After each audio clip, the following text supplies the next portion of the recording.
Okay, let's solve this problem. Another problem using Castigliano's theorem. Determine the deflection of the beam shown at 4 meters from the left support. So we have here a simply supported beam with a uniform load of 24 kilonewton per meter. And the length of the beam is equal to 10 meters. We assume that the modulus of elasticity is equal to 200 gigapascal and the moment of inertia is equal to 240 times 10 to the 6 mm to the 4th.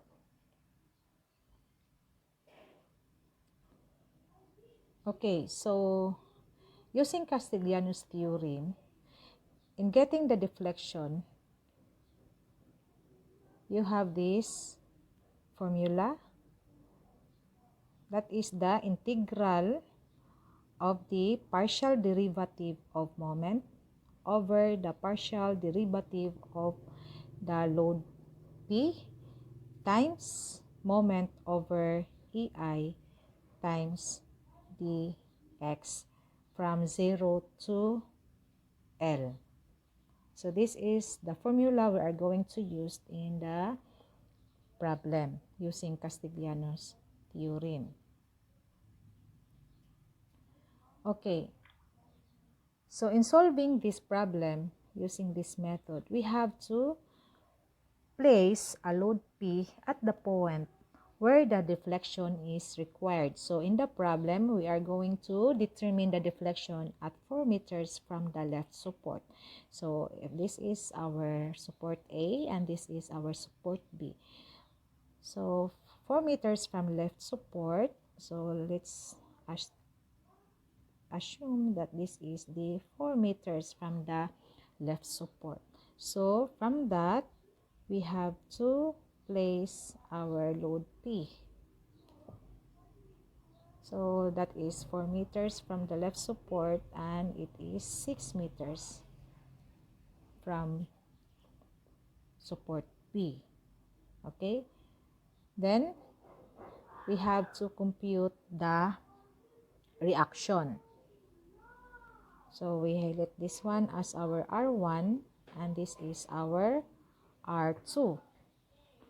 We have to take moment about support A. So, okay, for our solution,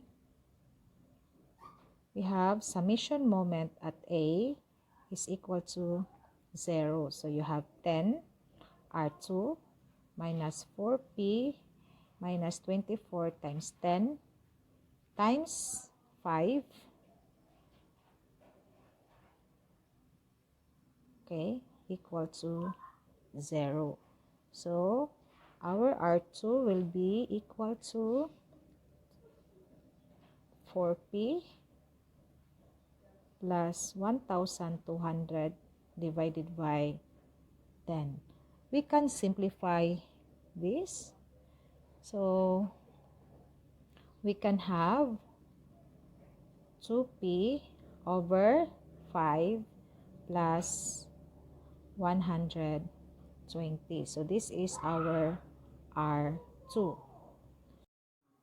Okay, for R1, we have to take summation moment at B. So we have summation moment at B equal to 0. So you have 10 R1 minus 6P minus 24 times 10 times 5 equal to 0. So your R1 is equal to 6P minus,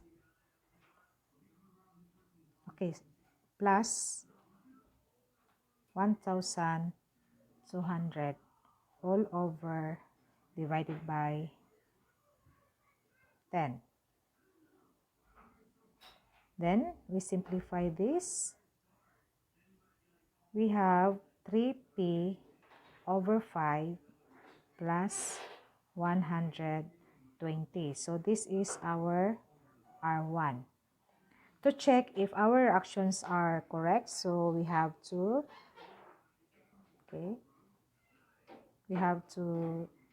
take summation forces vertical equal to 0. So you have R1 plus R2 minus P minus 24 times 10 equal to 0. So R1 is equal to 3P plus, divided by 5 plus 120 plus 2P over 5 plus 120 minus P minus 240 equal to 0.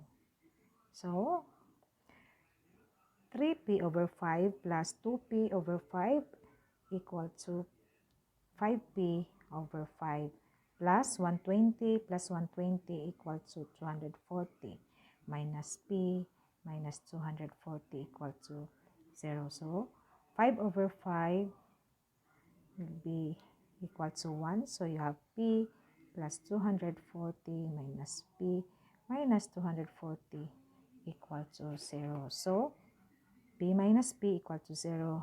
240 minus 240 equal to 0. So the answer are all equal to 0. So this is okay. So our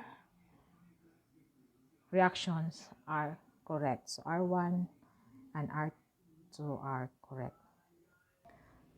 Since we need to find the deflection from, the deflection 4 meters from the support, so we can let this one as our point C. So we can make it as point C. So we have to get the moment from this limit A to C. So we have there, from A to C, we have moment. From A to C, we take moment from A to C. So what we have is only R1. R1. So maybe we can draw like this.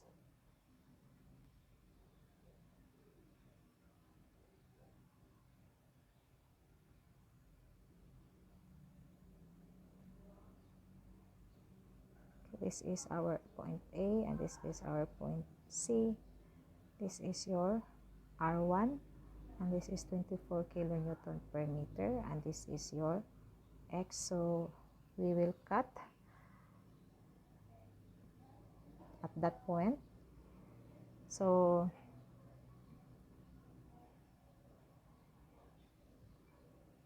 we have moment is equal to R1. You have R1 times X minus 24X times X over 2. So we have the value of our R1, which is equal to 3P over 10 plus 120. So we have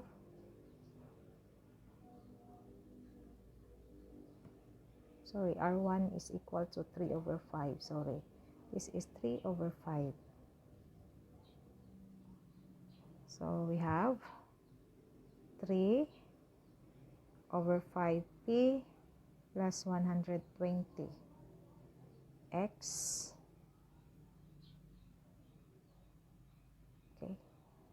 minus 24 X, or we can say,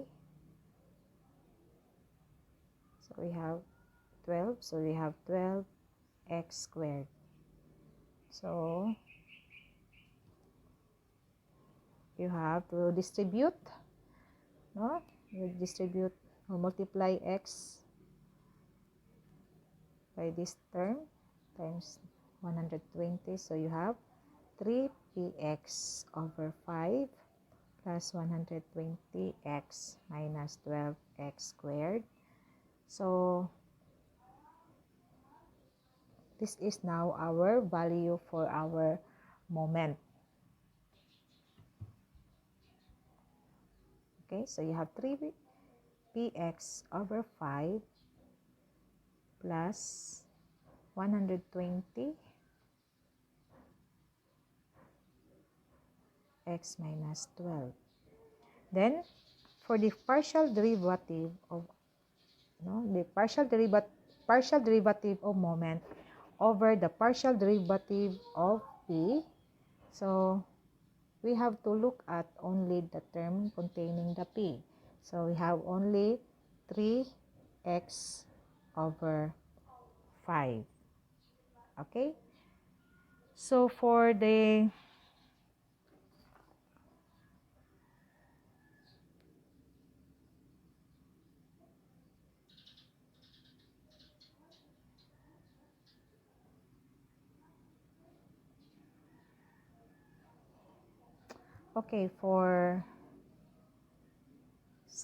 for B to C, so we have there B to C.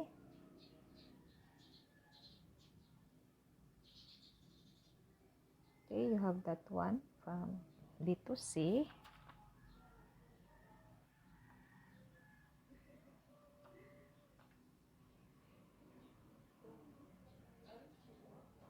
Okay, you can also have this one. If this is our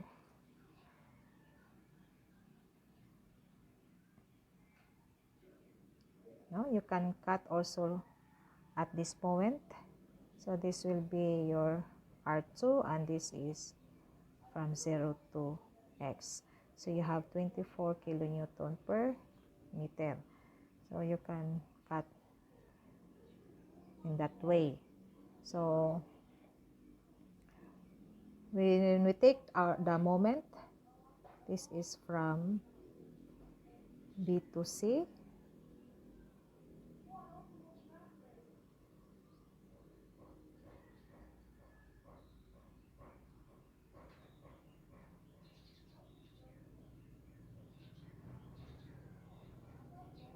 Okay, so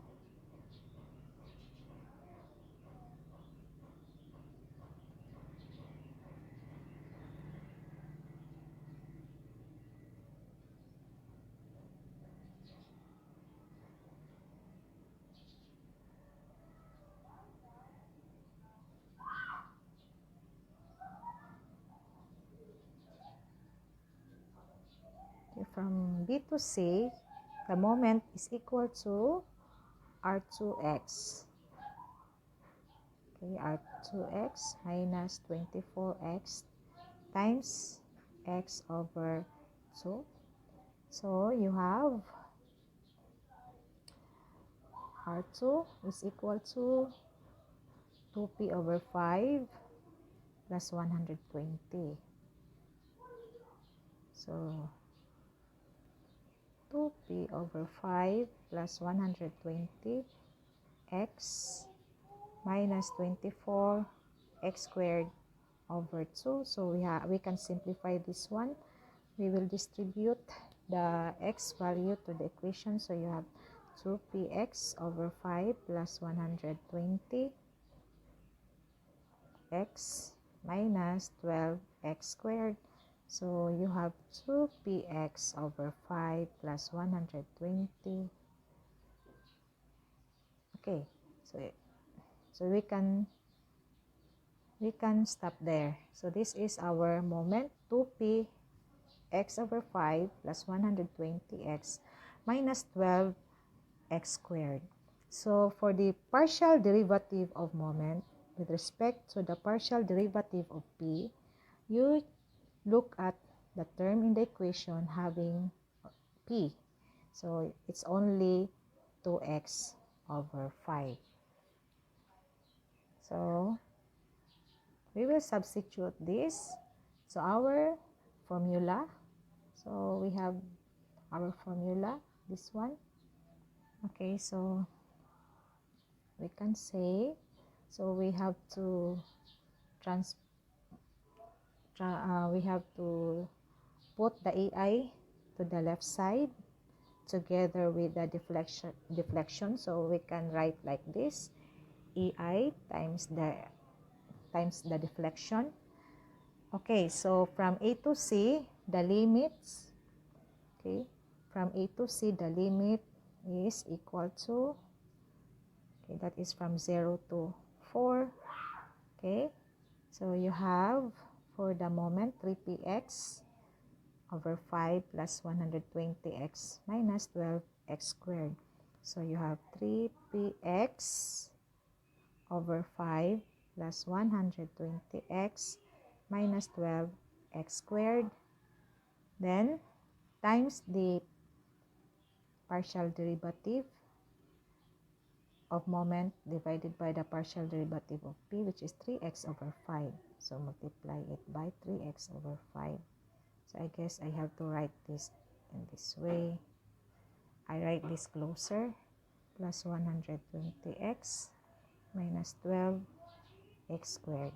So I can write 3x over 5, okay, dx.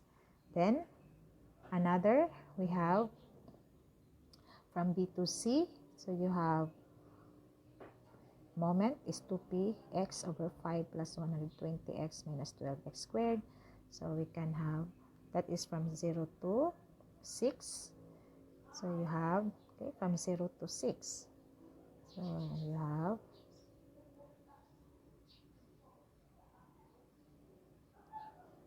two p x over 5 plus 120x minus 12x squared, okay, times 2x. Okay, again, I have to write it closer to each other. So you have 0 to 6. Okay, you have 2px over 5 plus 120x minus 12x squared, okay, times 2x over 5 dx. Okay, dx. So this will be now our equation. So next we have to set, no? We have to set, or setting p, which is equal to 0. So we have this equation, ei times gamma is equal to the integral of 120x minus 12x squared times 3x over 5 dx from 0 to 4. Okay, you have to plus the integral of 120x minus 12x squared times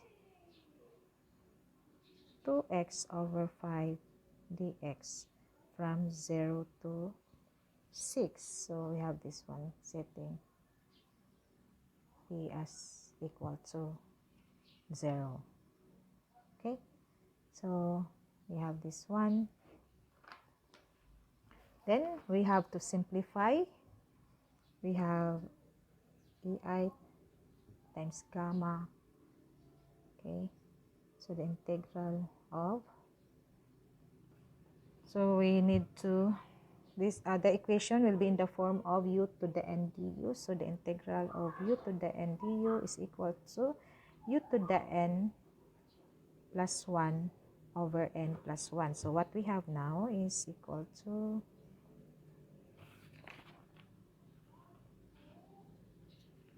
so we can have, But we can simplify it first, no? We have to simplify this first. So we can say 120 times 3 divided by 5. So that is equal to 72. So you have 72 x squared minus 12 times 3 divided by 5. So this is equal to 7.2 x cubed, okay, dx, plus, that is from 0 to 4, then integral of 120 times 2 divided by 5, so that is 48. Okay, 48 x squared minus 12x, okay, times 2 divided by 5, so you have 4.8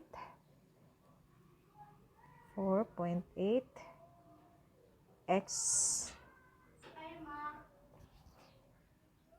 cubed dx from 0 to 6.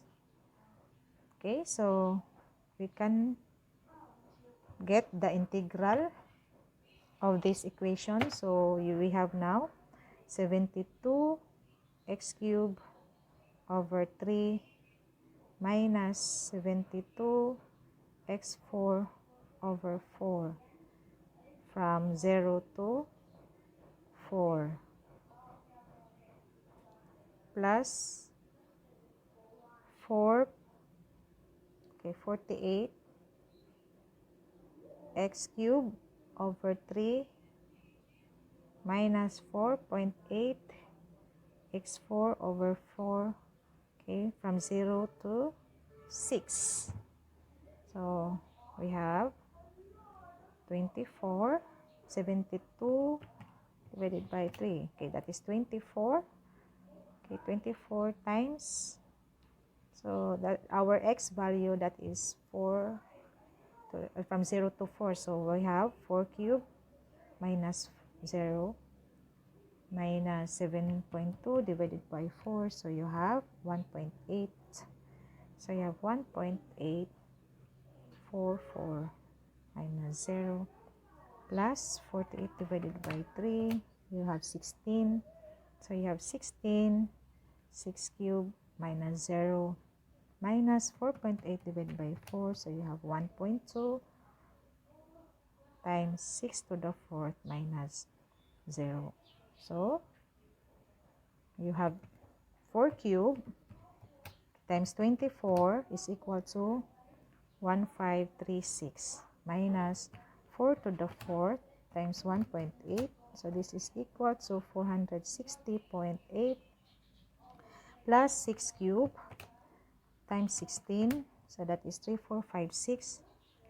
3456 minus 6 to the 4th times 1.2. That is equal to 155.2. Okay, 155.2. So this will be, we have to add 1536, okay, the 536.8 plus 3456 plus, okay, minus 1555.2. So what we have, okay, EI times gamma is equal to 2976. Okay, that is our, okay, that is 2976 kilonewton. The unit is kilonewton. Okay, kilonewton per, kilonewton meter cube. Okay, that is our unit. Okay, since our E and I are given, E is 200 GPa and our moment of inertia is 240 times 10 to the 6 mm to the 4th. So we can substitute it to the equation. We now have gamma is equal to 2976 So since the unit is kilonewton meter cube, so we have to substitute it. We have to convert meter to mm. So since our 200 is GPa, so we can cancel out sa 1,000. So the numerator, another 1,000. So what we left is only we only have 1,000 to the cube. So we have here 200 times 240 times 10 to the 6.